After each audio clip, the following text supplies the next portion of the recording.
Vamos a regresar a los estudios que estábamos haciendo, ¿no? Los domingos. Estamos llevando unos estudios de hace ya un tiempo, ya bastante tiempo, aprendiendo del maestro. Y no sé si recuerdan dónde nos quedamos. Pues ya no recuerdan porque ya tiene ya un poco de tiempo. Hicimos una pausa por la convención, ¿no? Este intervalo de tiempo. Pero si yo les voy a ayudar un poquito en Lucas 10, ¿sí? Lucas 10, ahí nos quedamos y ahí vamos a continuar. Que también nos habla, pues, continuando, ¿no? Con el amor. Ahora sí, este es el amor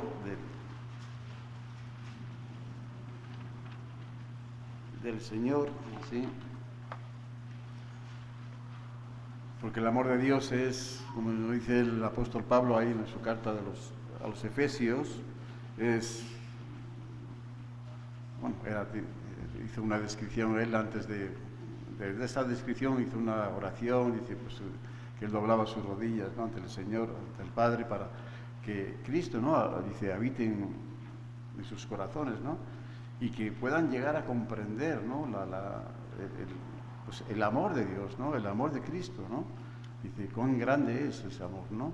Y habla de, pues eso, cuán ancho, ¿no? Es el amor de Dios, ¿no? Y cuán eh, largo, ¿no? También es el amor de Dios, ¿no?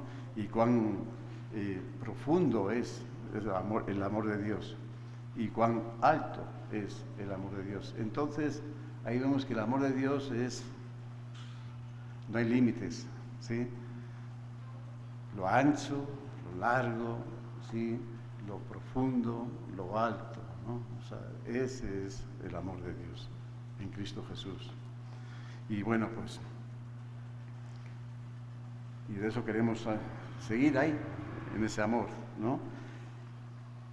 Entonces vamos ahí a Lucas 10,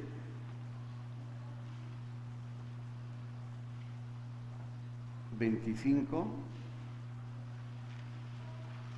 Comenzamos desde el principio, del 25 hasta donde nos quedamos, que fue en el 29, ¿no? Dice, y aquí un intérprete de la ley se levantó y dijo para probar, Maestro, ¿haciendo qué cosa heredaré la vida eterna? Él le dijo, ¿qué está escrito en la ley? ¿Cómo lees? Aquel respondiendo dijo, amarás al Señor tu Dios con todo tu corazón, con toda tu alma y con todas tus fuerzas y con toda tu mente, y a tu prójimo como a ti mismo. Y le dijo, bien has respondido, haz esto y vivirás. Pero él, queriendo justificarse a sí mismo, dijo a Jesús, ¿y quién es mi prójimo? ¿Sí? Bueno, ahí no es donde nos quedamos, ahí vamos a continuar, ¿no? ¿Quién es mi prójimo? Y bueno, esta pregunta viene, pues, como hemos visto, ¿no? Acompañado de la justificación, ¿no? Él queriéndose justificar a sí mismo, ¿no? Este escriba de la ley, ¿no? Pues se vio, no le salió bien. Él trató de justificarse, pero no le salió bien, ¿no? Y nunca nos va a salir bien, ¿no? Cuando tratamos de justificarnos y cuando somos confrontados con la verdad, ¿sí? Pues no hay mucha escapatoria, ¿verdad? Ya estamos ahora sí que entre la espada y la pared. Y ya, pues, ¿por dónde, no? Aunque tratemos, ¿no? No sé, de justificarnos como él, ¿no? Pero la verdad es que no, pues no sale, ¿no? Eso ya lo estuvimos viendo la vez anterior, ¿no? Pero él tratando de justificarse a sí mismo, ¿no? Pues hizo esta pregunta, ¿no? ¿Sí? ¿Y quién es? ¿Quién es mi prójimo, no? Bueno, todo esto viene por el mandamiento, ¿no? Que él mismo había dado, ¿no?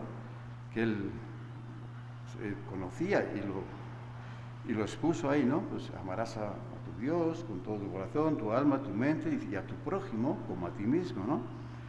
Y este mandamiento, pues es bien conocido, ¿no? Entre el mundo cristiano, ¿no? Entre todos los cristianos, ¿no? Pues todos hemos escuchado, ¿no? Pues hay que amar al prójimo, ¿no? Dice, hay que amar a Dios, ¿sí? Con todo, sí, pero también tenemos que amar a nuestro prójimo. El problema está cómo lo observamos, este mandamiento, cómo tenemos que amar a nuestro prójimo, cómo lo entendemos, ¿sí? Y si ya lo hemos entendido, pues cómo lo vamos a aplicar también, ¿no?, a nuestras vidas, ¿no? Vamos a ver el origen, ¿no?, de este mandamiento, ¿no? Esto lo vamos a encontrar en el tercer libro de la Biblia, de la Palabra de Dios, ¿sí?, que es, si recuerdan cuál es el tercer libro. Pues está fácil: Génesis, Éxodo y Levítico. Vamos a Levítico, ahora vamos a ir a dar la cita. Pero quiero comentar un poquito sobre el libro de Levítico. Fue uno de los 5 libros que escribió también Moisés, el siervo de Dios. Y este libro fue escrito, pues, en el tiempo que Israel pues estuvo en el desierto, ¿no? Estuvo 40 años, ¿no? Y esto fue poco después de salir de la esclavitud de Egipto. Y el propósito de la escritura fue debido a que los israelitas habían estado en cautiverio de los egipcios por un espacio pues muy largo, ¿no? Fueron 400 años de cautiverio. ¿Se imaginan? 4 siglos. Sí, es un poco de tiempo, ¿no? Entonces, 400 años es mucho, mucho tiempo. Entonces, pues el concepto que los israelitas tenían de Dios, pues había sido distorsionado, ¿no? Distorsionado por la religión misma, ¿no?, que tenían los egipcios, ¿no?, que era el politeísmo, ¿no?, y paganismo, ¿no? Ahora, ¿qué es el politeísmo, no? Pues una religión politeísta es una religión, bueno, pues la palabra lo dice, ¿no? Poli es mucho, teísmo es dioses, ¿no? Entonces, muchos dioses, ¿sí? Esa era la religión, ¿no? Muchos dioses.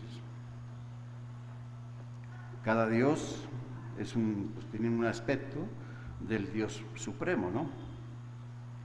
Entonces, pues tenían muchos dioses. Algunos se ha comprobado, según los estudios realizados por arqueólogos, especialistas en este tema, bueno, pues que al menos 1400 figuras del antiguo Egipto pues se les rendía culto. O sea, se pueden hacer una idea, ¿no?, para ubicarnos ahí, ¿no?, en ese tiempo, ¿no? O sea, ¿dónde vivían, ¿no?, el pueblo de Israel, ¿no? 400 años viviendo en una religión que no tenía, bueno, pues que tenía muchísimos dioses, muchísima idolatría, ¿sí? Entonces, pues claro, por supuesto que esto les afectó y estaban pues muy contaminados, ¿sí? O sea, la idea, el concepto que tenían del Dios único, verdadero, santo, creador, el Dios de Israel, pues ya estaba muy distorsionadas, ¿sí? Entonces, cuando Israel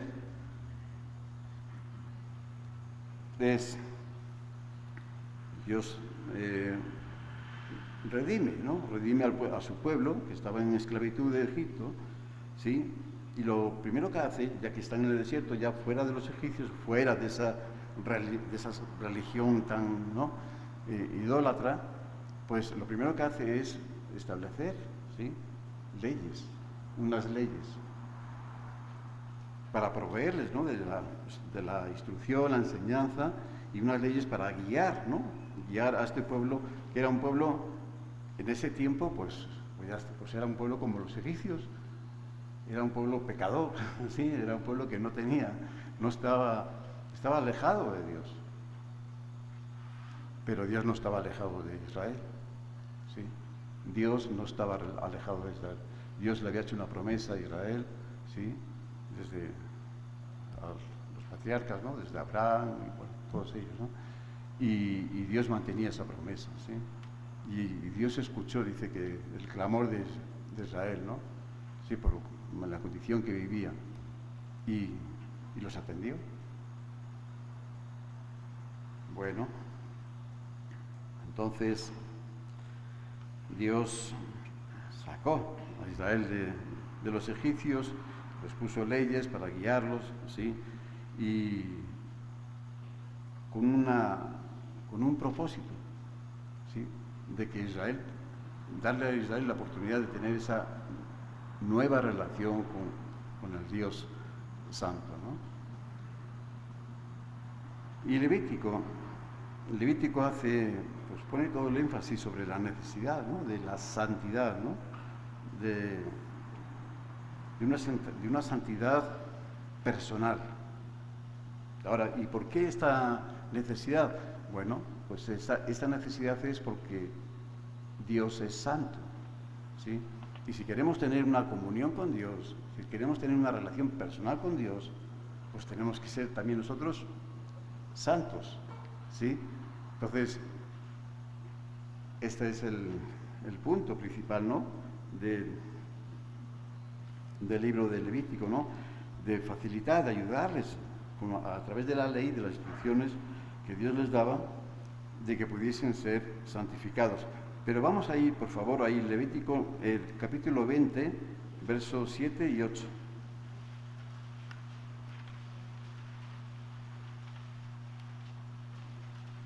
Viendo la santidad, ¿no? Lo que Dios demandaba de su pueblo. Levítico 20, 7 y 8. Santificaos pues y sed santos,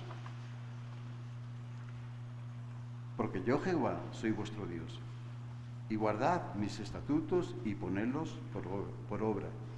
Yo Jehová os santifico. El pueblo de Israel debería de acercarse al Dios Santo, que los estaba esperando, ¿no? ¿Para qué? Pues para santificarlos, ¿no? Y esto sería por medio de los sacrificios, holocaustos. Solo a través de la expiación podían tener acceso al perdón, a la limpieza de su pecado, ¿sí? Israel necesitaba ser perdonado. Israel necesitaba ser limpiado para poder tener esa comunión con Dios, ¿sí? No es así nada más, ¿sí? No es porque uno tenga el deseo, ¿sí? Ahí como estábamos también nosotros, sin Cristo y sin Dios, ¿sí? Y bueno, de buenas a primera, ¿no? Pues nos viene el deseo y dice, bueno, pues yo quiero, ¿no? O yo tengo este deseo, ¿no? De caminar con el Señor, de ser cristiano, ¿no? Pero hay un arrepentimiento, hay un reconocer, y tiene que haber una obra en nuestras vidas, tiene que haber un perdón en nuestras vidas, ¿sí? Y una limpieza también. La palabra expiación significa eliminar, ¿sí? ¿Qué tiene que ser eliminado? Pues, bueno, pues la culpa, ¿sí? Estábamos enemistados con Dios, estábamos alejados con Dios, estábamos en contra de Dios. Entonces, ¿qué tiene que ser eliminado? Pues esa culpa, ¿sí? Y el pecado, ¿no? Culpa o pecado, ¿no? ¿Y cómo tenía que ser eliminado? Pues a través de un tercero. Eso es expiación. Para los judíos, la palabra viene del hebreo kiper, que es el equivalente al arameo de borrar o cubrir, ¿sí? Borrar o cubrir. Ahí ya estamos, por tanto, eliminando, ¿no? Estamos borrando, estamos cubriendo, se quitó, ¿sí? Esa culpabilidad o ese pecado. Bien, ¿recuerdan cuando Juan el Bautista, por ejemplo, cuando vio al Señor que se acercaba a él, ¿sí? Al río Jordán, y luego, ¿no? Fue, ¿no? Dice, he aquí el Cordero de Dios. He aquí el Cordero de Dios que quita, ¿sí? Que quita el pecado del mundo. Entonces, ahí estamos viendo. ¿A quién estamos viendo? A esa tercera persona, ¿sí? Que se ocupa para la expiación, ¿no? Un cordero. Y va a ser sacrificado, ¿sí? Por todos, por todo el mundo.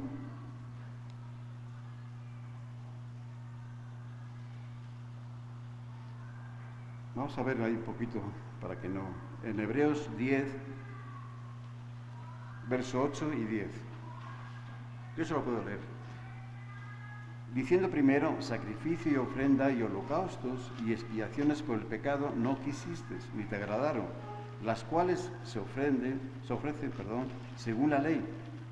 Y diciendo luego, he aquí que vengo, y está hablando de Jesús, dice, he aquí que vengo, oh Dios, para hacer tu voluntad. Quita lo primero para establecer esto último. Y en esa voluntad somos santificados mediante la ofrenda del cuerpo de Jesucristo hecha una vez para siempre. Es lo que nos dice el autor de Hebreos.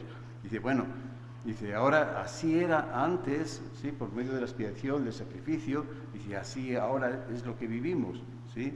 Dice, hay un sacrificio que fue hecho, ese Cordero de Dios, y fue hecho una vez, solo una vez, para siempre. Entonces, no, o lo aceptamos o no lo aceptamos, ¿sí? Pero no hay más, ¿sí? Es una vez. Bien, ahora, ¿cuál es el propósito de la sangre derramada? Dice, bueno, ¿y por qué no? Porque nos podíamos preguntar, dice, ¿por qué la sangre derramada? Bueno, pues es que el propósito de la sangre derramada, de ese cordero, de ese sacrificio, para cumplir con esa expiación de eliminar, cubrir, borrar, ¿sí? Pues es el perdón, la limpieza y justificación. Y esto es interesante porque si lo vemos así, por ejemplo, ¿no? Perdón. ¿Para qué necesitamos un perdón? Bueno, pues necesitamos un perdón, estamos hablando de cuando llegamos a Cristo, ¿sí? Y tenemos que aceptar su sacrificio en nuestras vidas, como ese cordero que fue sacrificado por nosotros, ¿de acuerdo? ¿Para qué? Bueno, para ser perdonados precisamente. ¿Y de qué tenemos que ser perdonados? Pues de nuestro pasado tenemos que ser perdonados, ¿sí? Entonces, el perdón tiene que ver siempre con nuestro pasado, ¿sí? En este caso, ¿no? Y la limpieza, entonces, ¿con qué tiene que ver? Pues si tenemos el pasado, pues tenemos el presente. La limpieza tiene que ver con nuestro presente. Bueno, ya he sido perdonado de mi pasado, ahora en mi presente, ¿cómo voy a caminar, a tener esa relación con el Dios Santo? Bueno, pues a través de esa limpieza, ¿no? ¿Sí? Porque si no hay esa limpieza, pues no puedo tener esa relación. Porque Dios es un Dios santo, ¿sí? Bueno, todos tenemos el perdón, que tiene que ver con nuestro pasado, tenemos la limpieza, tiene que ver con nuestro presente, y la justificación. Dice en Romanos 5, ¿no? Verso 1, justificados pues por medio de Jesucristo, tenemos paz con Dios. Hay paz. Entonces, ¿qué tiene que ver? ¿Con qué aspecto de nuestra vida tiene que ver? Pues hombre, pues está claro, ¿no? Tiene que ver con nuestro futuro, ¿sí? Justificados pues ya, o sea, ya podemos enfrentar el futuro, nuestro futuro, pero con paz, ¿sí? O sea, ya sabemos quiénes somos, hacia dónde vamos, ¿sí? Y con quién vamos a estar al final de todo esto, ¿no? De nuestros días. Ayer estaba escuchando un testimonio de un joven que perdió su papá, y dice que son las últimas palabras de su papá no es cristiano, y el joven sí, y las últimas palabras que le estaba compartiendo su papá en su momento ya de aceptar la realidad de que era el fin de sus días, pues era que tenía miedo, bueno, tenía miedo porque no sabía qué había después de la muerte, ¿sí? Ese es mi miedo, no sé qué hay después. Sí, eso, exactamente, pero no es el miedo de este hombre nada más, el miedo en general, ¿no? De todo ser humano tiene, al final de cuentas, tiene que aceptar que esa es su gran pregunta, ¿no? Su gran pregunta, su gran inquietud. Y después, ¿qué va a suceder después, ¿no? Bueno, para los cristianos, ¿sí? Hemos sido perdonados, ¿sí? Hemos sido limpiados y hemos sido justificados también, ¿sí? Tenemos paz con Dios, ¿sí? Sabemos con quién vamos, hasta dónde vamos y con quién vamos a estar también, ¿no? Entonces no hay problema. Ahí en Levítico, en el capítulo 16, así nada más, nos describe, hablando del día de la expiación, que este día, que era un gran día,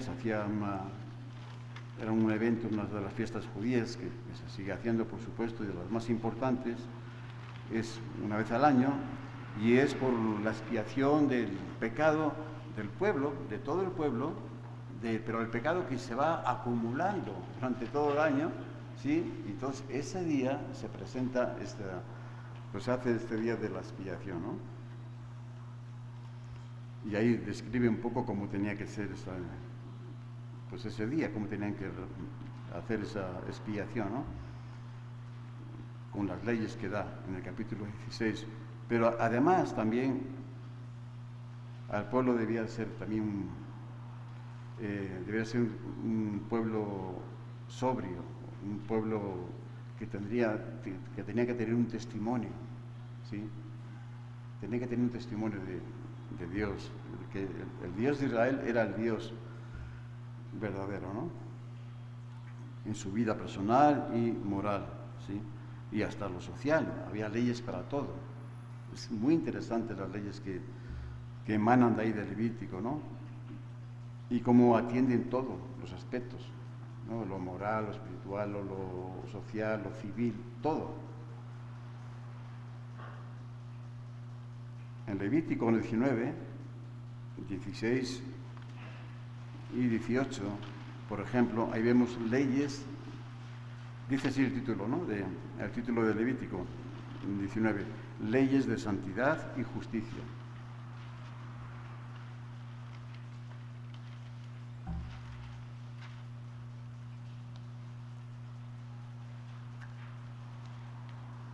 Estas leyes, la ley de Dios no es como la ley que estamos acostumbrados de los gobiernos, ¿no?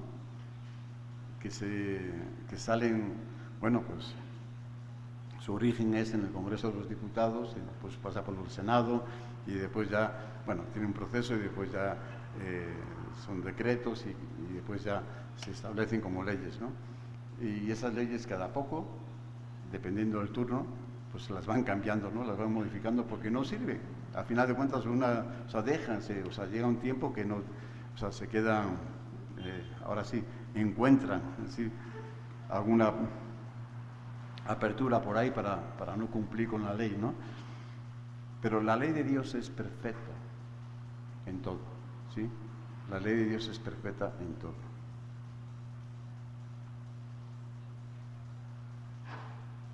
Leyes de santidad y justicia, es el título de Levítico 19. Y en los versos 16 y 18, que es lo que nos ocupa, dice, fíjense lo que dice, ¿eh? No andarás chismeando entre tu pueblo, no atentarás contra la vida de tu prójimo, yo el Señor. No aborrecerás a tu hermano en tu corazón. Razonarás con tu prójimo para que no participes de su pecado. No te vengarás ni guardarás rencor a los hijos de tu pueblo, sino amarás a tu prójimo como a ti mismo, yo, el Señor, ¿sí?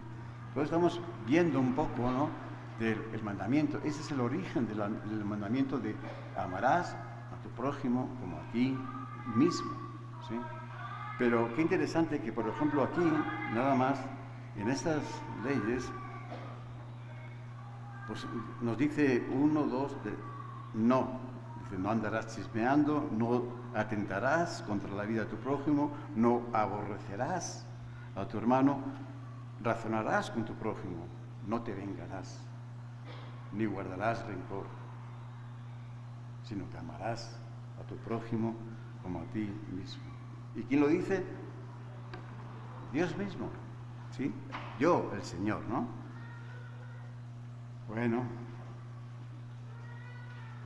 Jesús tomó esta porción para enseñarnos sobre cómo tratar a veces, porque sí necesitamos ser tratados en nuestro corazón, porque por naturaleza el corazón del hombre es egoísta, por naturaleza, ¿sí? Tiende a verse a sí mismo, y entonces el prójimo siempre quedará un poco distanciado, ¿no?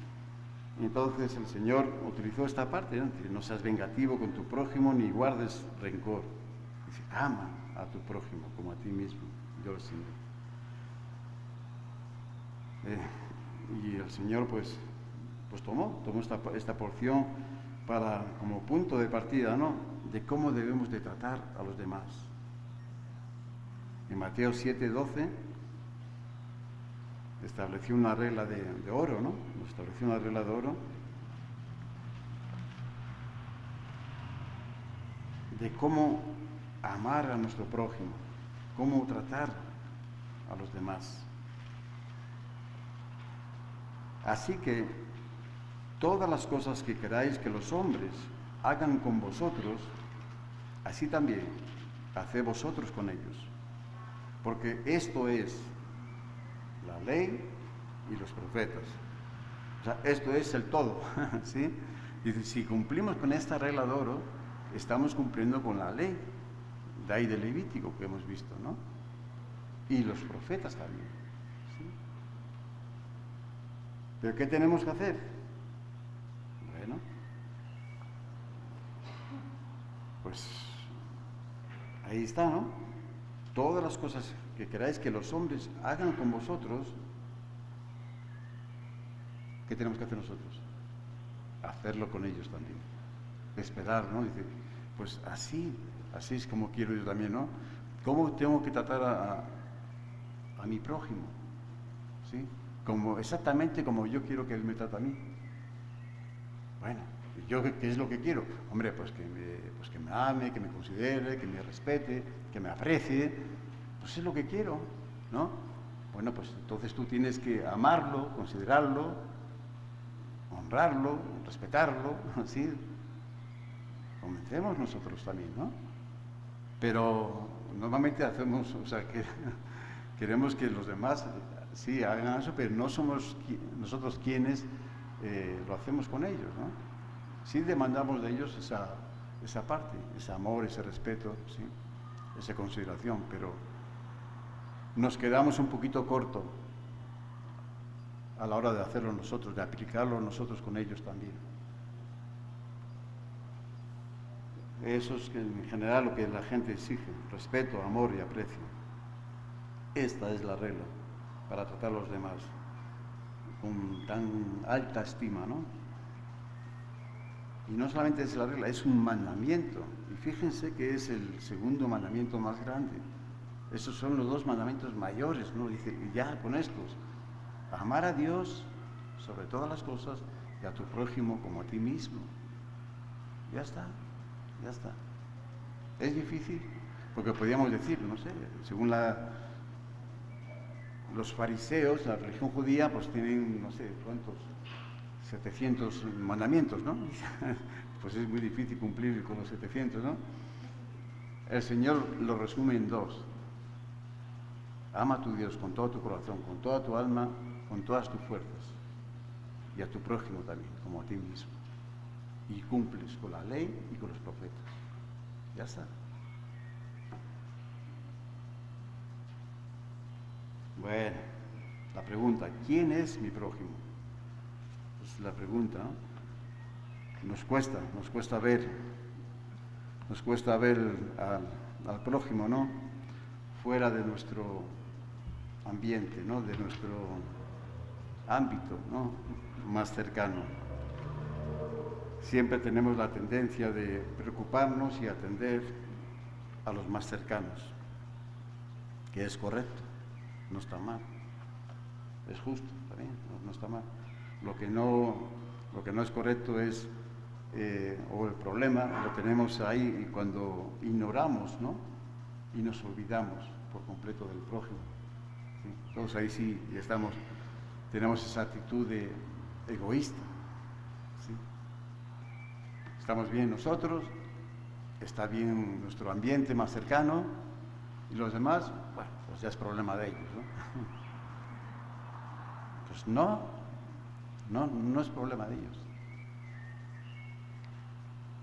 Si estamos cumpliendo con esos 2 mandamientos, también es problema nuestro, ¿sí? Es ese problema que tenía el escriba. Él sabía los 2 mandamientos, pero cómo los aplicaba en su vida, algo no estaba bien, algo no estaba haciendo bien, ¿sí? Cuando fue confrontado, pues rápido salió la justificación, porque algo no estaba haciendo bien. Y eso es lo que nos pasa también, que a veces no estamos considerando a nuestro prójimo, lo dejamos fuera, lo ignoramos, pero acuérdense cuán ancho es el amor de Dios. Entramos todos, esa es la anchura del amor de Dios, ¿sí? Y tenemos que verlo así, estamos todos dentro de ese amor. Y a nuestro prójimo tenemos que verle ahí también. O cuán largo, ¿no? Pues nos alcanza a todos. ¿Dónde estábamos nosotros, no? Pues algunos estábamos bien lejanos, ¿no? Pero el amor de Dios nos alcanzó ahí donde estábamos. ¿Sí? Ese es el amor de Dios.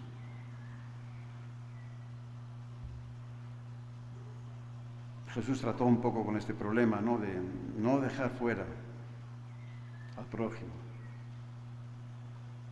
En Mateo 5, la enseñanza del Sermón del Monte, vamos a ver unos versículos ahí nada más.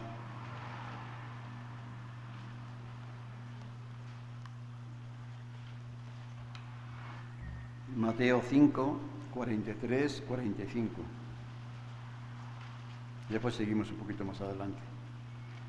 Oíste que fue dicho: amarás a tu prójimo y aborrecerás a tu enemigo, ¿sí? Pero yo os digo, amad a vuestros enemigos, bendecid a los que os maldicen, haced bien a los que os aborrecen, y orad por los que os ultrajan y os persiguen, para que seáis hijos de vuestro Padre que está en los cielos, que hace salir su sol sobre malos y buenos, y que hace llover sobre justos e injustos.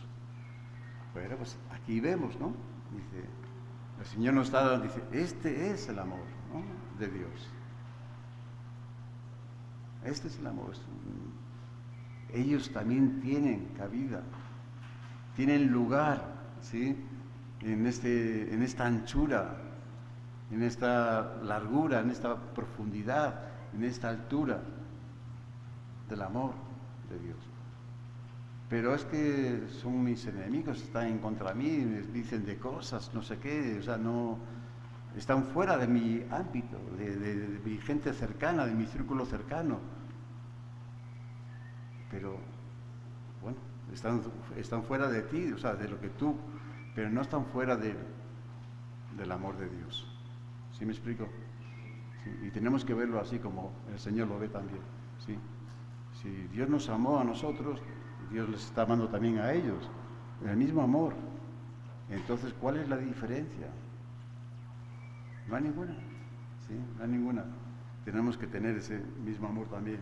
Claro que yo sé que cuesta eso, porque uno mismo lo experimenta en nuestras vidas, ¿no? Pues es difícil. Bendecid a los que os maldicen, haced bien a los que os aborrecen. No estamos con la mejor disposición, ¿verdad? Orad por los que os ultrajen y os persiguen. Pero hay un propósito, Dice, ya sé que ustedes no pueden hacer eso por sí mismos, porque si es para hacerlo por nosotros mismos, dice, pues es imposible, ni se molesten en hacerlo porque no lo van a poder hacer. Pero dice, el propósito no somos nosotros, dice, es para que ustedes para que seáis hijos de vuestro Padre que está en los cielos, para que tengáis el mismo corazón, ¿sí?, de Dios, ¿sí? Que tengamos ese corazón, que seamos lo más semejante al Señor, ¿no? Porque en eso consiste ser cristiano. Cristiano, pues tomamos su nombre, ¿no? Entonces honremos su nombre, tenemos que honrarlo. Y lo tenemos que honrar así, con nuestro testimonio. Una vida cambiada, una vida íntegra, una vida entregada, una vida que ama, ¿sí? Y no solamente ama a los que están cerca de Él, a los que le aman también, dice, ¿no? Dice, también hay que amar a los que están fuera. Sí, porque el Señor también los ama. Como nos amó a nosotros, pues nosotros también estábamos bien fuera, ¿no? Pero nos amó. Y nos atrajo con esas cuerdas de amor.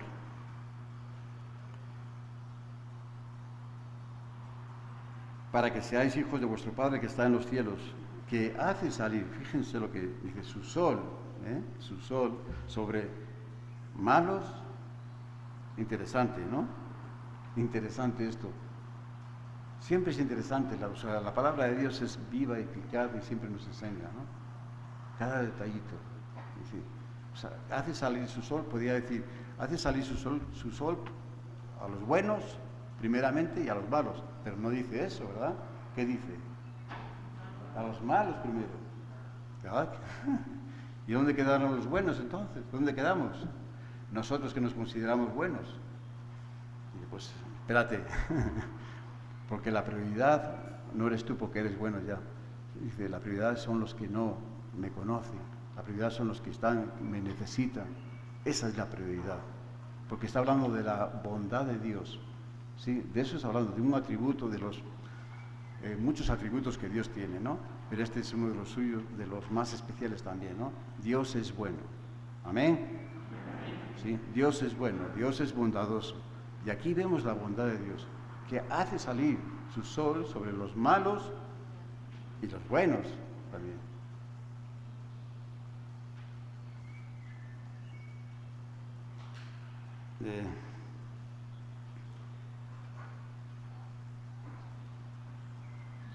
Bueno, y hace llover sobre los justos e injustos. Entonces todos tienen esa oportunidad, ¿sí? A todos están dentro, estamos. De tal manera amó Dios al mundo, ¿sí? Al mundo en general, ¿sí? No, nadie quedó excluido del amor de Dios, que es en Cristo Jesús, nadie. Ahí un poquito más adelante, donde estamos en Mateo 5, 46, 48, 5, 46, 48, porque si amáis, fíjense, porque si amáis a los que os aman, pues ¿qué recompensa tendréis? ¿No hacen también lo mismo los publicanos? Y si saludáis a vuestros hermanos solamente, ¿qué hacéis de más? ¿No hacen también así los gentiles? Sed pues vosotros perfectos como vuestro Padre que está en los cielos es perfecto. ¿Sí? Otra vez, nuevamente, nos pone, dice, no pierdas tu mirada, ¿sí? Tu objetivo principal, tu reto, ¿no? No lo pierdas. Dice, tenemos que ser como Él es. ¿Y cómo es? Él es perfecto. Pero ¿cómo podemos ser nosotros perfectos? Si uno se ve a sí mismo y dice, pues estamos llenos de imperfecciones, ¿no? Estamos llenos de imperfecciones. ¿Cómo podemos ser perfectos?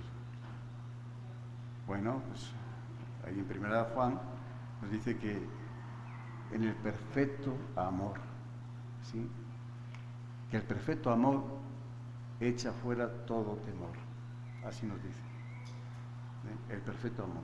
Entonces, cuando estamos en ese perfecto amor, cuando vivimos en ese perfecto amor, cuando observamos los mandamientos de amar a Dios, de que Dios sea lo primero en nuestras vidas y no sea solamente porque lo hemos aprendido como una religión más, sino porque es verdad, es real y le damos la prioridad en nuestras vidas, en nuestras familias, y que también estamos amando a nuestro prójimo, ¿sí? Porque estamos entendidos del amor de Dios, que Dios los ama, aunque a nosotros nos cueste, pero Dios los ama, y si los ama, pues entonces, pues nosotros tenemos el amor de Dios, ¿no? No es nuestro amor, no es un amor fraternal, digamos, de hermanos o de familiar o de amistad, sino es el amor de Dios. Entonces, podemos también amar a nuestro prójimo a pesar, que sea nuestro enemigo o que no nos llevemos bien o que no sea del círculo cercano a nosotros, no importa, ¿sí? No importa. Para eso no quita que los amamos. Te amo en el Señor, ¿sí? Te amo. Pero, bueno.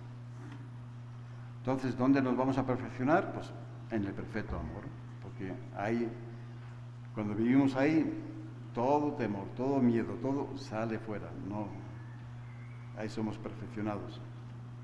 Bueno, ya por último, vamos a ver ahí en 1 Juan 4, verso 7.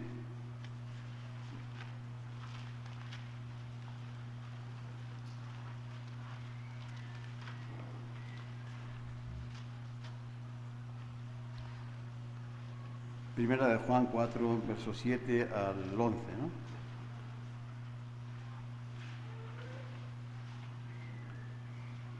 Amados, amémonos unos a otros, porque el amor, ¿de quién es? Es de Dios. Entonces no podemos retener nosotros el amor de Dios a nuestra entender o nuestro parecer, o si me cae bien o no me cae bien, si es amigo o es enemigo. Es el amor de Dios. Amémonos, porque el amor es de Dios. O sea, no pongamos límites al amor de Dios, porque Él no pone límite ninguno.